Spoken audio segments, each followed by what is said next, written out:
Magandang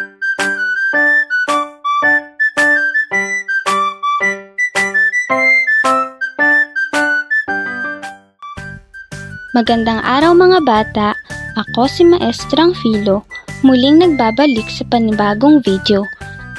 Ngayon ay magbabasa tayo ng maikling kwento. Ang kwento ang ating babasahin ay pinamagatang Alamat ng Bahaghari.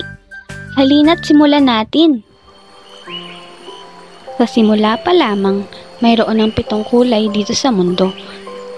Sila ay sinapula, kahel, dilaw, luntian, bughaw, indigo, at lila.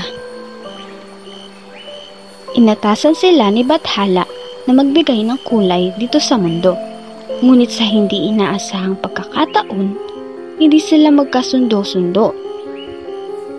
Sinabi ni Bathala na magtulong-tulong at magbigayan sa lahat ng oras sa isa't isa, ngunit hindi nila ito ginagawa. Patuloy silang hindi nagkakasundo sa iba't ibang bagay. Palagi silang nagkakaroon ng kompetensya sa isa't isa, lalo na sa oras ng kanilang trabaho. Sabi ni Luntian, "Ako ang pinakamaraming nagawa dito, kaya nararapat lamang na ako ang mabigyan ni Bathala ng gantimpala." Ngunit sumagot si Bughaw, "Anong sinasabi mo dyan na ikaw ang maraming nagawa? Hindi hamak na mas maraming ambag ko kaysa iyo. Tingnan mo na lamang ang karagatan at ang kalangitan, at iyong makikita ang aking pinaghirapan. Kung kaya, ako ang nararapat na mabigyan ng sinasabi mong gantimpala." Ngunit hindi pa natapos ang alitan. Bagkus ay lalo pa itong lumala dahil nakisali sa usapan ang iba pang mga kulay. Nagpapagalingan sila ng nagpapagalingan, pasikatan ng pasikatan at walang nagpapatalo. Gusto nilang lahat na mabigyan ng gantimpala, kaya lalong tumindi ang kanilang kompetensya.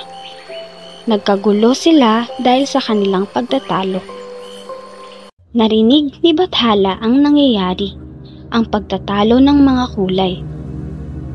Dahil dito, nagalit si Bathala, pinurusahan sila nito. "Dahil hindi kayo magkasundo, paparusahan ko kayo ng ayon sa aking kagustuhan. Dahil palagi kayong magkakakompetensya, gusto kong malaman ninyo ang kahalagahan ng kooperasyon sa isa't isa. Ang kahalagahan ng bawat isa sa inyo. Mula ngayon hanggang sa habang buhay, gagawin ko kayong isa upang nang sa gayon ay maramdaman ninyo ang inyong kahalagahan at kagandahan ng bawat isa sa inyo." Kung kaya, pinagsama ni Bathala ang 7 kulay. Pinagdikit-dikit niya ang mga ito. At dahil sa sobrang naghalit si Bathala, kung kaya siya ay nahabag sa pag-iyak at nagtago ang mga kulay sa takot kay Bathala. Lumabas na lamang sila pagkatapos umiyak ni Bathala. Ngunit laking gulat nila nang sila'y lumabas ay dikit-dikit na sila. Hindi na nila mapaghiwalay ang kanilang mga sarili kahit anong pilit nila.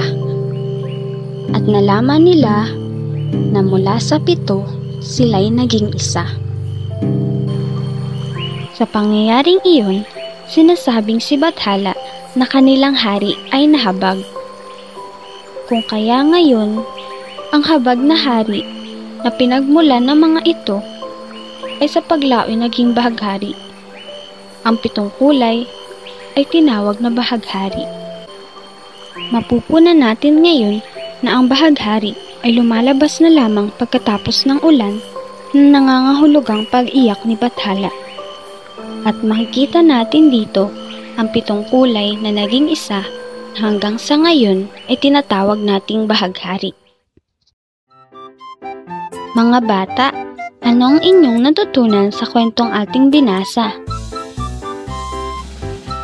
Tama!